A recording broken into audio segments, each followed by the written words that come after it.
like those conversations we had, and it's always different for David to some extent as to what goes on.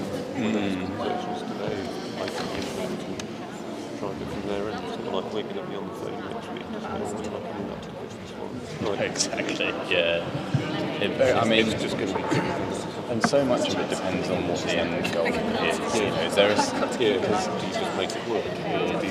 and if it's a case of making it work, then you've got the rods, you've got the head, you've got the cam. Like those are the kind of like the three main areas. You've got the cam. Do you address the fact that the 20th century editions are too wide?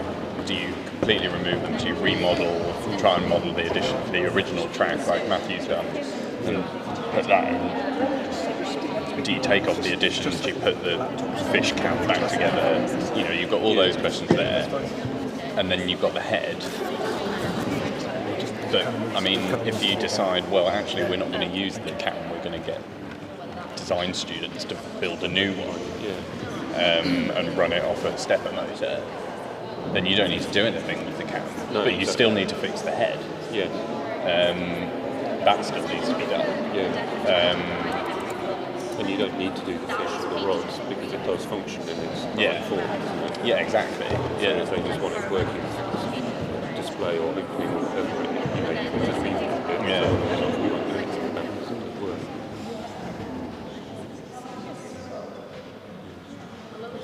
And actually, in reality, it does run as it is. You can do absolutely nothing to it and do everything with the interpretation. You know, create a big exhibition or whatever and just keep it running as it does now. And just do it, you know, once a week for 4 weeks as a special one exhibition or whatever. Right? So many options.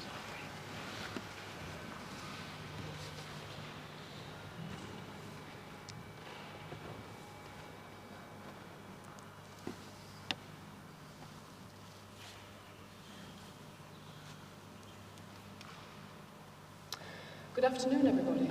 A very warm welcome to the Bowes Museum this afternoon. I'm Jane Whittaker, Collections Manager, and we are here in the Blue Picture Gallery with a gallery audience and a very warm welcome to people who've joined us on Zoom as well. The format of this afternoon is that we're going to hear from each of the conservators on the panel, and then I will open questions from the gallery audience and then come to the Zoom audience. Can we just note that this event is being recorded, so if any of our guests on Zoom don't want to be seen, then can we ask you to turn off your camera? So, I'd like to introduce the panel of conservators this afternoon. And first is Matthew Reed. Matthew is a conservator clockmaker, and he's worked with the Bowes Museum since 2008, when he performed a full disassembly and maintenance of the Silver Swan. Matthew's previously worked as an assistant curator and conservator at the Royal Observatory, and with museums and heritage institutions, including the National Trust, the Museum of the History of Science, in Oxford, and historic houses. Matthew was the director of the Bowes Centre until 2019, and today he maintains a wide portfolio of activities from clock repair and conservation services to a printed and digital content creation. Seth Kennedy, next to Matthew, is an antiquarian horologist who specialises in the repair and restoration of antique pocket watches, both mechanisms and the cases, and much of his work is carried out using traditional tools and techniques. And next to Seth is Dale Sarderson, who has an MA in Conservation Studies and works as a clock conservator in West Sussex, both as a freelancer and as part of the team at J.E. Allnutt and Son in Midhurst. And next to Dale is Daniela Corder. Daniela is the Horology and Scientific Instruments Conservator at the Royal Museums Greenwich. Daniela's current position involves caring for their working collection, which includes the Harrison C clocks and the Greenwich Time Orb. And Anna Rolls, next to me, is curator of the Clockmakers Museum and Archive and is based at the Science Museum in London. She's previously worked at the Royal Museums Greenwich and trained with the British Horological Institute and holds a Master in Conservation Studies. So welcome to you all. Now, the title of our session this afternoon is What Does the Silver Swan Mean to You? So, I'd like to ask each of our conservators and curators here that very question. But I'd also like to ask you to tell us, if you would, what specific part of the swan has been of most interest to you during the course of this week while you've been working on it. So, Matthew, can we start with you? What does the Silver Swan mean to me? Yes. I suppose as the swan has been through history, it's been different things. It's been different things to different people at different times. And it's been that to me as well. When I started with Swan back in 2008, it was an enormous privilege, obviously, to be invited to work on the world's finest 18th century automaton. And that sense of responsibility has changed, and obviously this week there's a kind of unofficial handover, if you like, to sort of earlier career professionals. So yeah, it means a different thing, but I think like all historic objects, or all the objects that we think about as a conservator, that ultimately when you deconstruct, it becomes a mirror. Essentially, if you manage to avoid the past, which is kind of quite easy to conjecture the past, the future is also a slippery animal, so inevitably you end up where you are. The here and now is the most difficult thing because it comes back to some kind of existential question, and the swan, to me, is a mirror. This week, the most important part to me has been the community that has formed this fluid and slightly informal, formal community, which includes our audience today and the live stream audience, but particularly our panelists, because it's been really cool just to see a free flow of information, kicking things about, if you like. So really, whether you're looking at so-called local audiences, national, international audiences, or our panel, Swan is about community, so that's been the most important thing. Sam? Well, I think the swan for me, I find fascinating as a window into what an 18th century audience found to be wondrous, as a historic object that's mechanized as automata was designed to be, to try and recreate physical life in a mechanized form, and being able to see it fully apart, but as a skeleton really, and appreciate the workmanship that's gone into it to create this, this sort of life, if you like, that it has in movement. Thanks, Seth. Dale, can I hand to you?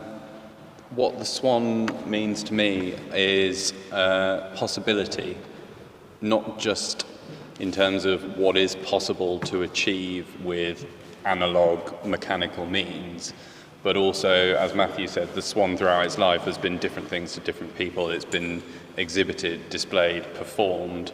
We can see, looking inside it, that the way it has performed has changed, the way it's programmed has changed over its life.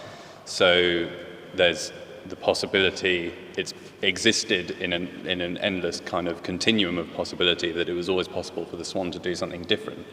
And I think for the future of the swan now, there's a possibility for it to be reinterpreted and to do something different again, if we want, or if audiences, stakeholders want. And in terms of like what has been the most interesting part of the swan, what relates to that is the central cam, which is up on the table there, the brain cam, which basically tells the neck how to move, tells the beak when to move, tells the fish in the mouth when to move, how to move.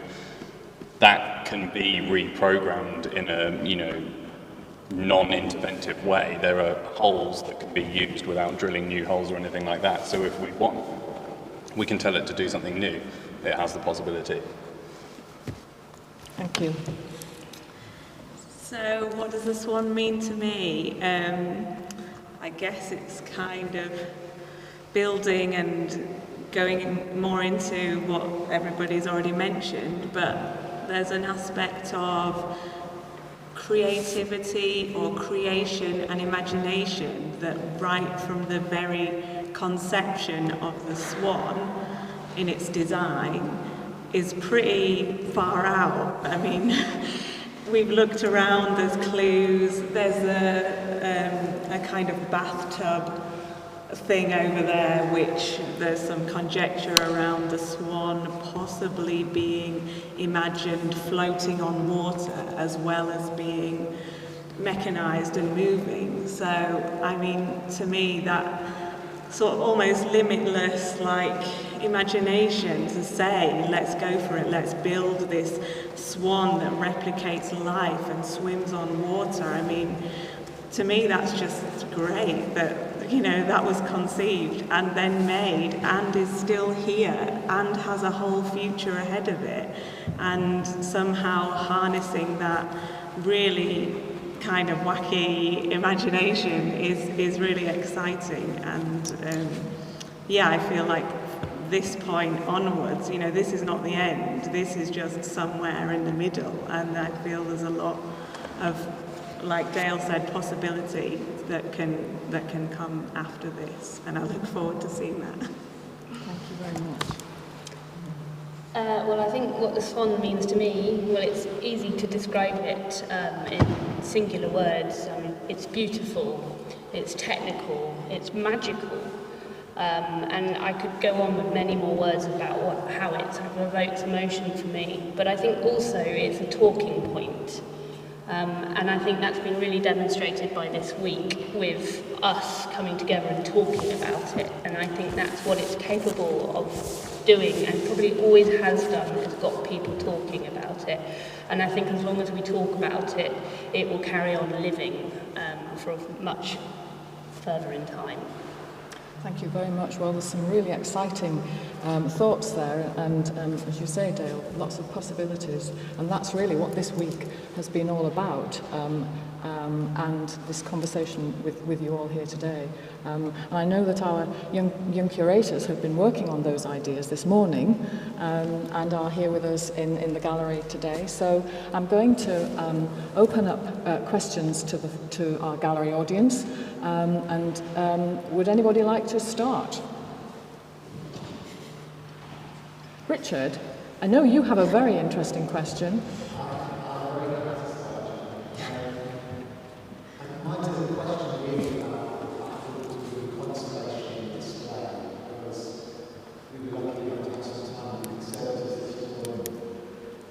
And we learn that actually the swan is destroying itself. So every time it moves, the mechanism itself is very slightly degraded by that process of it doing its job of being shapeless. So my question is, bearing that in mind, should we halt its decline and never start the swan down? I think we can all chip into that, can't we? Maybe we can really quickly just all say something about that. Well, the first thing is, Richard, did you want to answer the question, Jane? Sorry. Are you okay for me to start and we'll go along? Absolutely. Great. Could you Okay. just repeat the question again, Matthew? So the question is based on the premise that when you work a thing, operate it, whatever use is called and what operation means, who knows, that it changes. Entropy has it that the Swan, this building, us, we're all going into the North Sea whether we like it or not. And it's part of the job of a conservator, or it used to be anyway, and it maybe still is, to kind of think about the rate of change, if you like. So conservation is a cost-benefit exercise. There's a cost in running it, and that's in the widest sense of it gets used up, as Richard has described. But just say, Richard, it does wear away little by little, but I think for the first time in 15 years, we're in agreement now that there is a pretty significant risk, without being a scaremonger, of a catastrophic failure as well. So that can go in little chunks, but in big chunks. So it's a cost-benefit exercise, and it's a risk assessment. So you want to run it, there's a cost to that in the widest sense, and there's a benefit. And I've said it, and it's very oversimplified. You run it once and nobody's watching it, like a clock that's ticking in the middle of the night. You've got all the cost and no benefit, maybe. If you run it and there are 100,000 people watching it, you've got the same kind of cost and a much bigger sort of benefit. That's very kind of coarse way of approaching it. And the extra complexity there is that the wear on the Swan is so different in different places. 250 years, some bits are kind of like new, some bits are kind of almost destroyed. So, great question. And do you want to pick up, Seth? Just going on. Yeah, I mean, it would be very sad day if it were to never run again. Its whole purpose when it was made was in order to function and, perform the sort of the action that it has. We've established, these sort of wear patterns on various parts. You could build a modern replica of it, but if you built a modern replica, it wouldn't be the same Swan, and it wouldn't have the age to it, and that it would mean a different thing then. But you could build a complete one. You don't need to. Everything is replaceable to some extent. So areas that have been worn could be repaired. There are other, things we've been discussing, particularly this morning, in terms of drive, whether powering it by a motor would remove some of that potential for a catastrophic sort of spring brake type failure. And so, there are various options that would retain it, or in my view anyway, would retain its history and its purpose and its functionality. So I think that's what sort of needs to be discussed moving forward, is what would you repair and to what extent. Yeah. I would agree with Seth. I think it'd be a sad day if the Swan were to never run again. There's a lot of conversations being had in the heritage sector recently about who we deprive in the here and now by trying to save things for the future, for a speculative future that we don't even know will be here. As Matthew says, eventually we're all going into the North Sea, but equally in 3 weeks' time some mad despot somewhere in the world could launch a nuclear warhead, and then we could have been running the Swan every day for those 3 weeks and having a grand old time until we were all gone. Which it's hyperbolic, but it is a valid point. I think that the future is speculative. We don't know how long museums in this format are going to exist. We don't know how long physical audiences are going to, we just had a year when nobody was allowed outside or in museums, so they couldn't come and watch the Swan. So depriving current audiences of an experience for the sake of a speculative future that we don't know whether we have it's a big decision. And as Seth says, we have been discussing lots of possibilities to still run the Swan, but in hybrid ways that mean we reduce the wear or we reduce the risk for catastrophic damage, but still get some of that original 18th century functionality as well. That's where I'd kind of come down on that. So the question, should we stop running the Swan? I mean, there's a part of me that just wants to say, yes, just stop the thing, leave it alone. And, it's so fragile. I mean, we were kind of joking next door with this, is it called song installation? Reinterpreting the sounds of historic instruments, but the instruments themselves are in the room, but they're sort of, there's no pressure on them in a material sense anymore, and it's very easy to do the same with the Swan and think, poor thing. I mean, it's struggling away to keep doing its original function, but there are loads of exciting ways that it could be reinterpreted that would relieve the mechanical pressure of the poor old Swan. But that's not me saying that yes, we should stop running it either. I think it's very easy to say one way or the other, yes, let's stop it, or no, let's carry it on running it until it explodes. I think there's a real danger of stopping it. By keeping it going, you also keep the crafts and the skills that are also involved in maintaining it going, and by essentially putting an end to all of these animate and working objects, you are putting at risk the people who are able to understand them and work with them as well. And I do think there's an importance in keeping that going as much as it is for keeping the objects themselves going.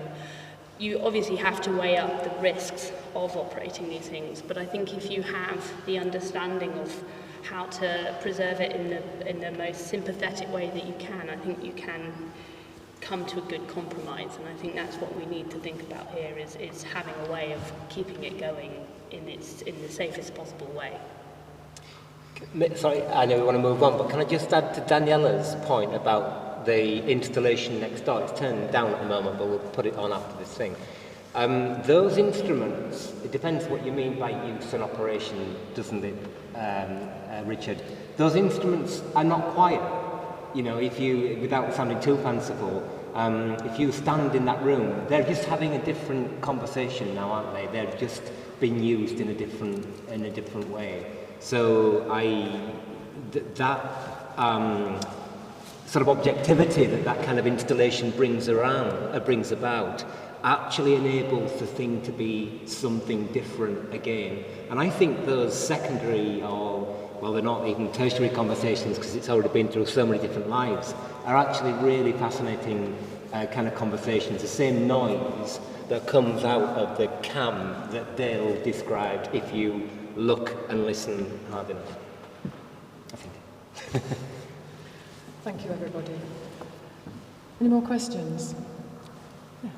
Hi everyone, I'm Rick, I'm one of the mentors for the Curators project. Dale, you mentioned on the kind of brain camming system on there that there's lots of different holes that haven't been used, so you could kind of reprogram it, try new things, see if it moved in a different way. Was there ever the temptation, or is there the temptation to do that and see if you can alter them? It's done the same thing for 250 years.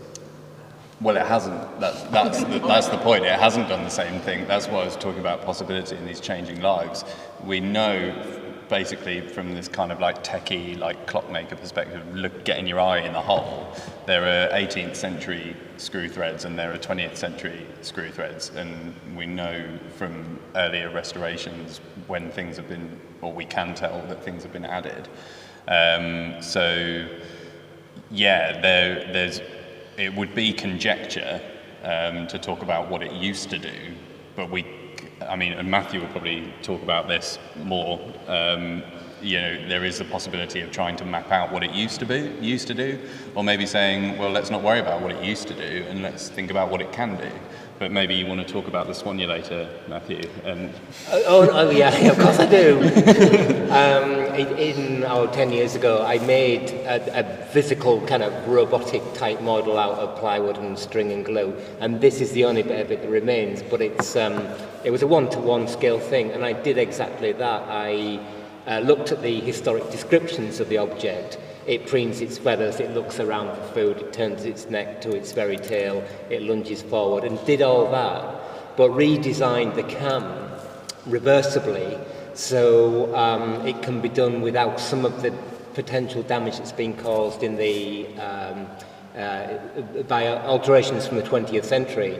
But in your field, of course, what we have that we didn't have effectively even 20 years ago is that we can model that in digitally and see what that looks like. And I think it would be one of the more fanciful ideas we have this week would be to open this question up to many people and have a whole gallery of different versions of Swan and see what reactions or see what they kind of invoked in people in terms of the emotional response. Thank you. Questions? Yes, hello. As people who look after the swans, what would you like to see in the future of the swans? Is there anything in particular that you've all spoken about the possibilities of the future? Or what would you guys like to see happen? We start at the other end, because start with Anna. So, let me just get that right. You're asking about, with their professional knowledge, what would they like to see happen with the Silver Swan? Yes, in terms of how it is played, or? How it's played, what might happen with it, how it might be displayed, or if it moves over to more digital reliance or anything. Right, so how it's played or how it's displayed in the future. Anna?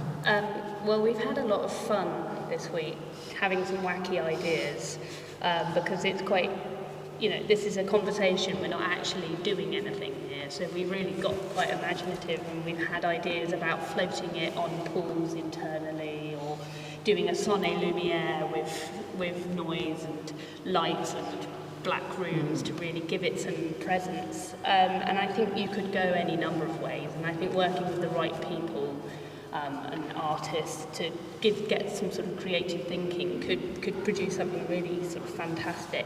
But I think the important thing is really that whatever happens to it, that we look after it, that we're the custodians of it, everybody is the custodian of it, and to make sure that whatever happens, that we enjoy it for the now, but preserve it for the future as well. And I think as long as we can do that, we any number of things are possible. I suppose realistically, what would I like to see happen to it? I actually think it would be great to open it up to a bigger audience. I would like to be able, I think the inside is really interesting. And so to have the possibility for people to see what we've seen and explore it, whether it's by allowing it to be sort of blown up in terms of animation, so you can start to kind of travel around inside it. Those are the sort of things I'd really like to see happen with it as well. I absolutely agree with Anna, but another specific thing that I would quite like to see, or I don't know, I'm curious to see how it would be interpreted, is more to do with the actual body of the swan, the silver casing. It's currently tarnishing on the neck, so the silver is darkening, and the body has a protective lacquer on it, but that will also eventually break down, and when the silver is exposed to the air, it will darken. And I mean, throughout conservation of metalwork and silverware in particular, and brass and clocks, there's this idea that we have to keep it shiny, and so we have to keep cleaning that tarnish off. Every time we clean it, we take away a bit of the silver, and then after a few years that's tarnishing again. So it's a kind of, it's a problematic material in that sense, because of these innate problems with the material. But I'm quite curious to just take the lacquer off, let it tarnish. It becomes a black swan, essentially. And then how do people relate to that? I mean, it's often referred to as the silver swan. It is still silver, but we're accepting the change that silver goes through. And I just think that would raise a lot of interesting, again, conversations, reactions, and, this almost judgment as well about how we judge things by what they look like. But, it could still be performing its song and dance, but how does the colour of the swan change how it's interacted with? But from a conservation point of view, letting it tarnish, that tarnish acts as the protective layer between the material and the environment. So it kind of relieves us of which lacquer should we put on, or will this protective coating work? It kind of protects itself in that way. So, but it has this aesthetic consequence. So I'd be quite curious to see how that could evolve. What would I like for the swan? I would like to see the swan reinterpreted for a 21st century audience. And this actually has absolutely nothing to do with my professional expertise, because I don't have any with regards to 21st century audiences. I'm used to working on 18th century objects, and that's my professional, that's what I understand. So I want it to be opened up to engineering students, artists, musicians. I'd like to see the bells sampled and then reinterpreted by a musician in its, similar idea to what's done with Song next door, but in something completely different. The idea that it was originally sort of housed in James Cox's museum, which was supposed to be like an overwhelming thing for the senses, with all these kind of automata everywhere going crazy, making all this noise and moving around. So, maybe some kind of light display that's going on with the Swan as well, that's put together by a visual artist to recreate the sensations that we've been desensitized to as 21st century audiences, that the Swan was capable of giving in the 18th century, but in and of itself it can't do that now for a modern audience, because we're so used to seeing the imitation of life on television and with toys, like even children's toys and that kind of thing. So yeah, that's what I would like to see. I'd like to see someone who knows better how to do that than any of us do. And artists, musicians, visual artists, yeah. Thank you. And, from my perspective, if I talk as a mechanician, to use an old term I like, mechanically, as I mentioned before, it can be restored into a good running order. But then to expand the audience, you could do everything that Dale was just talking about, but the real Swan itself, is an object that has sat in one place for a very long time. And in order to get it out to a wider audience, while you can sit at home and watch it on YouTube, as that's all you could have done for the last 18 months or so, to actually manage to move it and get it on tour, even other parts of the world, and bring it personally, if you like, in its in itself to a wider audience. That would be as well as all the interpretation with it. Not just take the Swan on its own, but take all of this as a travelling exhibition, kind of in the grand manner of travelling exhibitions as existed in the 18th, 19th centuries. I think that would be a really fantastic thing to do with it. And you're the perfect person to tour with the Swan. So I'm not sure about that. It's on my list as well. We took the Swan to the Science Museum in 2017. Cost benefit. The cost was quite a lot of money. There was some relatively small amounts of damage, which of course we always are very concerned about any active damage. But the benefit was absolutely massive. I'd love to see the Swan tour.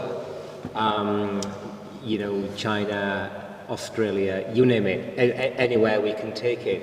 Just the audiences thing, sharing, this week has been such a breakthrough. Keep the conversation going. I really would love to see this conversation widen and widen again and widen again. Keep the conversation going. That can be done digitally, like you guys are going to be dealing with. It can be done mechanically. Daniela's idea, totally brilliant.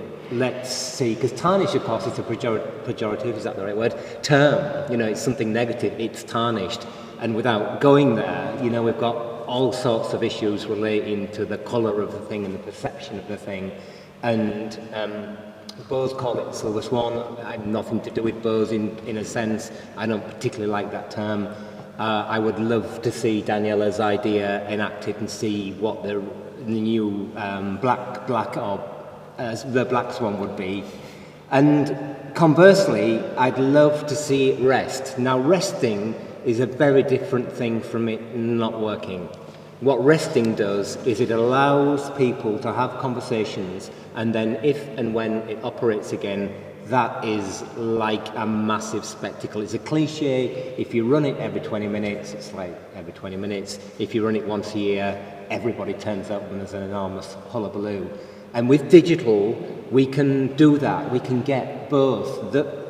Those instruments in the other room, they're no more active in a sense than they were when that room was quiet, but they're now highly active. So I'd love a conversation about what resting means. In order to buy us some time, COVID has been, terrible is obviously an understatement, but looking, if there is any bright side to COVID, the bright side as far as the Swan's concerned, it's the first time in more than 40 years that it's rested. And look at us, we're more active than ever. So how cool is that? And I would love the bows to have the bravery, because it's a big move, because they're under a lot of pressure, and I totally get that.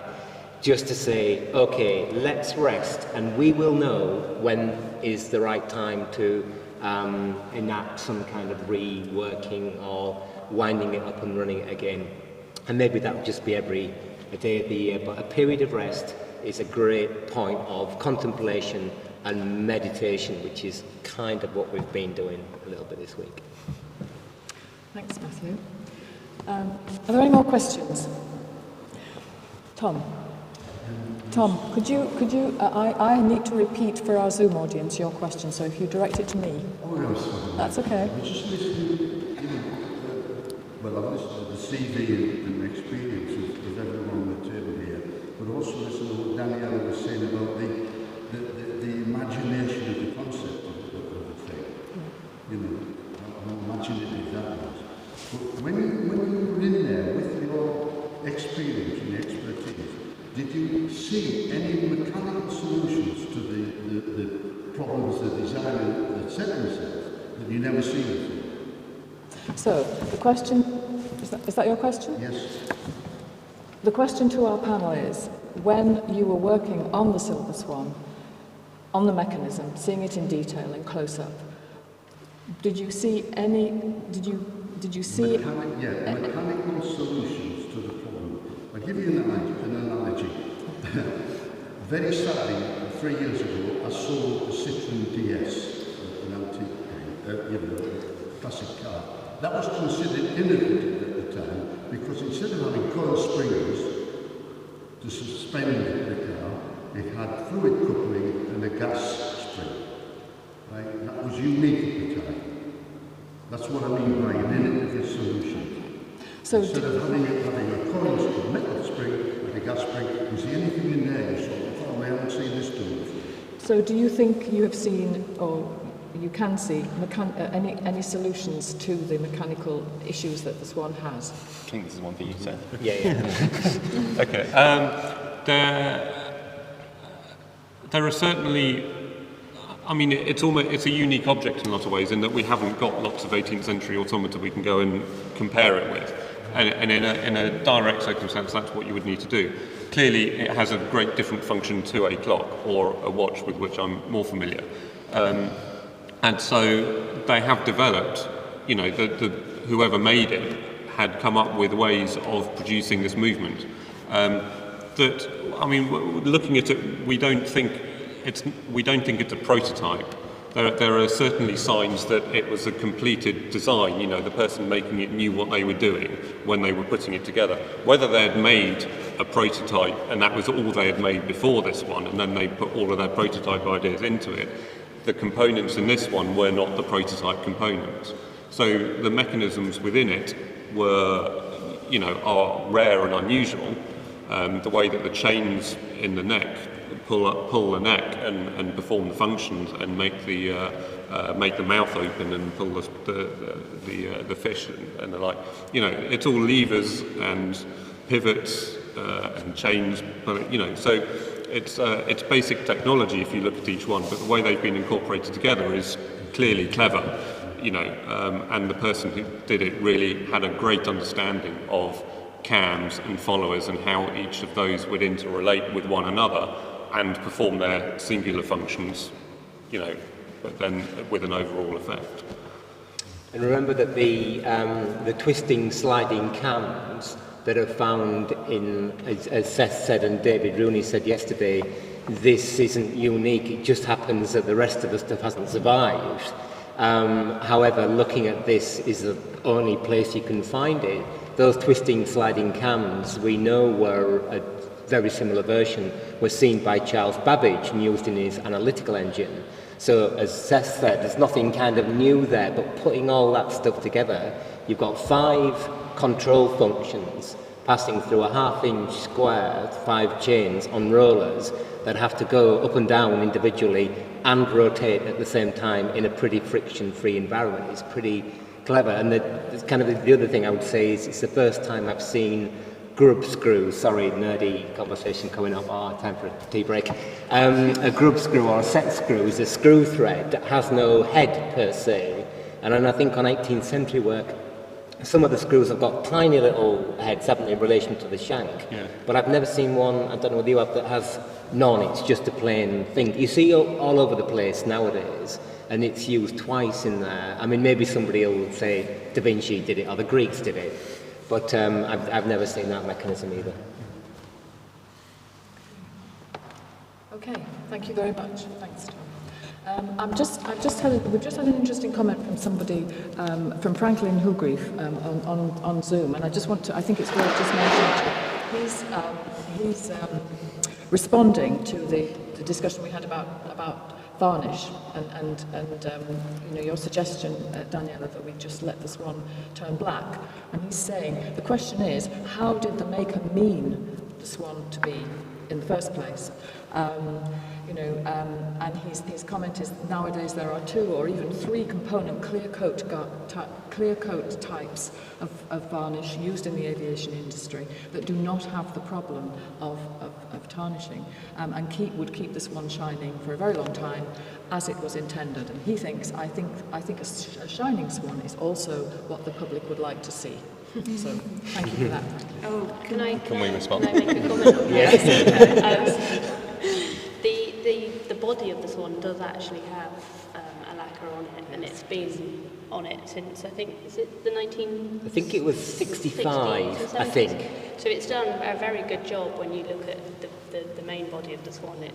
It's actually lasted incredibly well. And I don't think we actually have any issues with putting lacquers on.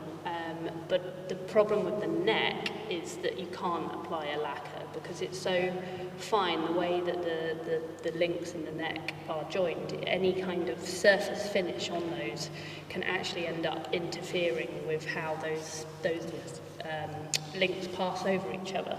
And that's why the neck is tarnished and not the body, and you can see that sort of distinct difference.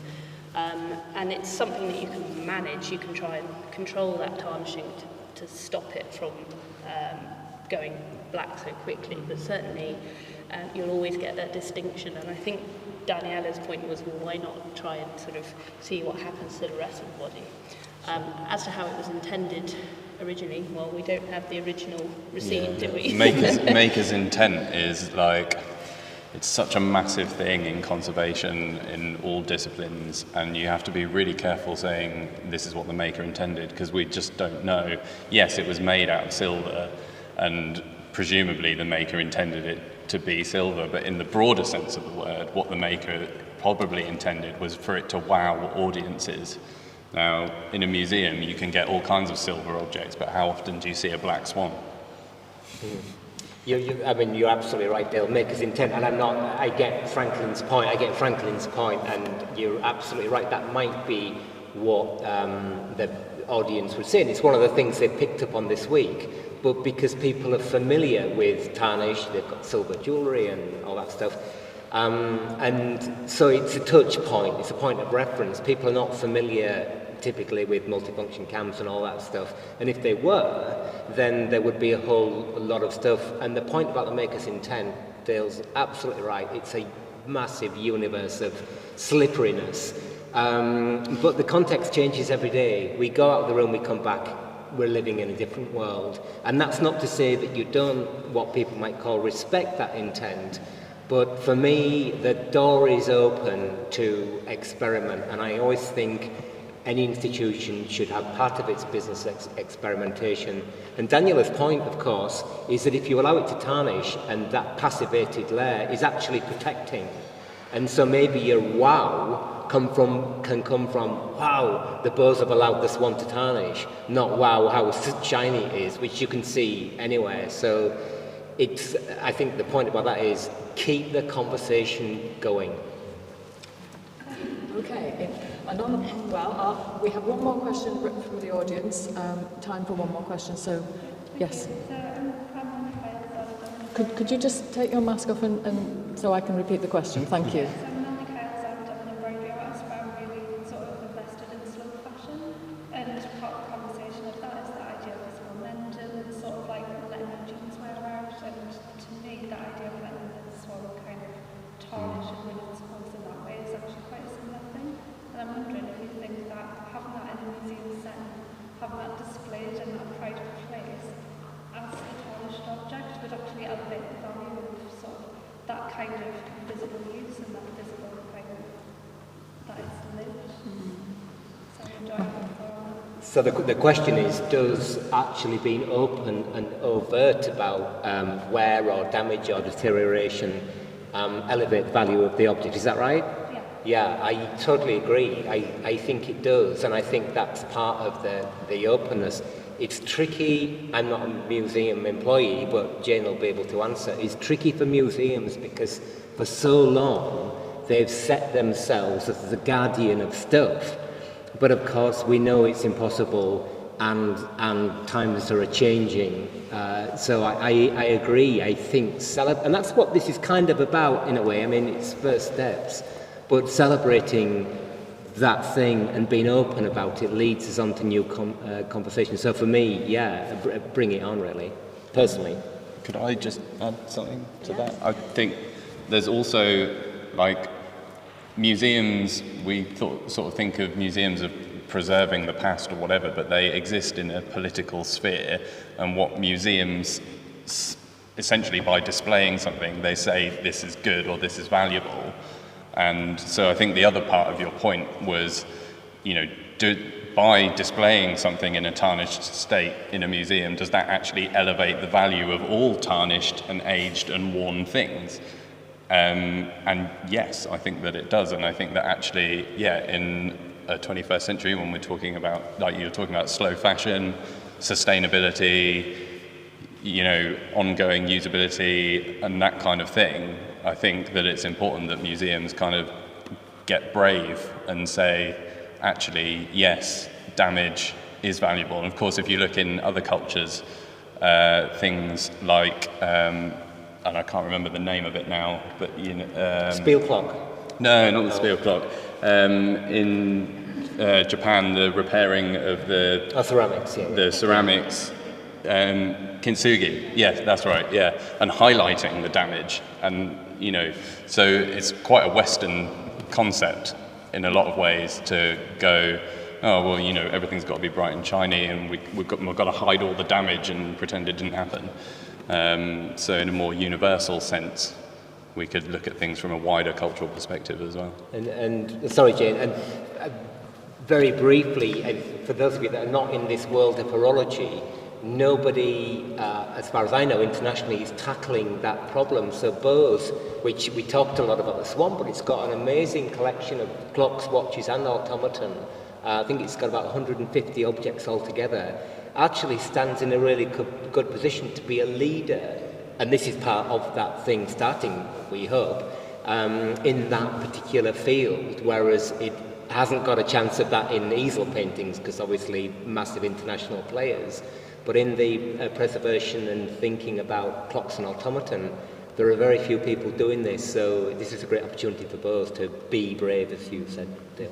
Yeah, well, I think I take your point, Dale. I think, you know, museums are wanting now, or, you know, realising we need to open more conversations with visitors and the public, and to do that, yes, we need to be braver about how we display things and what we you know, and with what intent. So yeah, good point. Okay, thank you everybody. We have had one question, or an interesting question again from Franklin, from our Zoom audience, and I think it's an interesting question that he poses. What has changed irreversibly about the Swan? Would anybody like to start with that one? Well, I wonder, Jane, whether he was responding to my comment that it had changed this week. But I mean, by all means, respond to it. That's a question we could just think about for a minute. Yeah, I mean, what's changed irreversibly this week is the fact that we've had this conversation, and you can't go back from that because, I mean, you guys have seen it for the first time, probably. I don't know, maybe you've seen it before. but you're going out of this whether you like it or not because of the boast per se, but as slightly changed people and with a different view of this whole stuff. And you change it, it changes you. That can't be undone. But maybe more mechanically, Seth, you would be better placed to answer that. Mechanically, well, I'm not sure. I think the most significant change that we can't that would be most difficult to repair is actually in the silver work of the neck, where the silver has aged. It would have been work hardened when it was made, and it's and over time it will have age hardened to some extent as well. And with when the swan is moving, it's these pieces are sliding one against the other, and they said you can't really lacquer them in order to try and prevent that abrasion. And there is damage on several of them, and one of them is cracked right through now. And so that's probably about the most irreversible thing. I mean, I don't think there's wear and pivots and levers and arms and whatnot in the mechanism, but none of that is irreversible. I don't think. I don't know if anyone else has got views on that. Well, I would say one of the most noticeable things that you could argue is irreversible is the change in time over where things have been adapted, and in previous centuries people have put things on or taken things away, and we have that evidence in the form of in particular screw holes, and we have 18th century screw holes and more modern screw holes, and every time you drill in you're taking away a bit of material, and you can't put that back, it's gone. So that's in some sense that's irreversible. However, that also gives us a kind of timeline of what's happened to it. So even though it's irreversible, it's still forming part of its history. And actually it's evidence, and it's useful for then understanding how we might go backwards or go forwards in terms of what we do to it. So I think anything you do in some respects is irreversible. Even when you clean something, you're taking away something that you can't put back on again. But is it necessarily bad? It's certainly not something we would want to do today. We wouldn't want to drill new holes into it today. But in terms of its past, it forms part of its history. Yeah, I'd agree. I think, philosophically, everything that's changed about it has changed irreversibly. Even if you measured a hole and went, that hole is worn by 0.2 of a millimetre that way, and I'm going to bush it and get it back to the original diameter. Well, you've changed the sort of mechanical kind of accuracy of that thing and said, I've reversed it, but you haven't, because now you've got a new bit of brass that you put in there. So, there's very few parts of it that have changed irreparably, but it is all irreversible, and anything that we might do would be irreversible, even if it could be taken out with no signs of it there. Once it's done, once the conversation is had, something has changed, and you can never go back from that. Just to add, I suppose another difficulty is just thinking of that is that where the changes have been made, I suppose one thing that is irreversible is that we don't know for sure what shape these cams and things were originally. Those that have been changed, or bits have been removed and new parts put on, we don't know what was there. There's no way of finding that out unless you had a video of it from 250 years ago, which obviously is not, all we have is a couple of descriptions of what it did. And so we can't tell whether the neck, the neck has a capability of rotating in total by about 360 degrees or just under. But we don't know whether it always was started in the middle or not.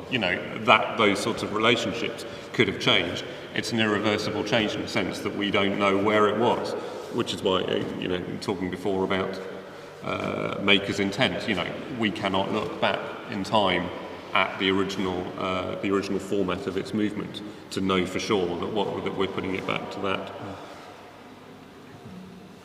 Okay, thank you. Well, I think the microphone stopped working, Jane, so you'll have to shout. No, this one here, so just... Okay. That's okay. Can I be heard? It's okay. All right. Okay. Thank you. Well, I think this is a great point at which to round this conversation off. But I think it just demonstrates what a lot of talking points there are with the Swan, and which we've been coming up with all week.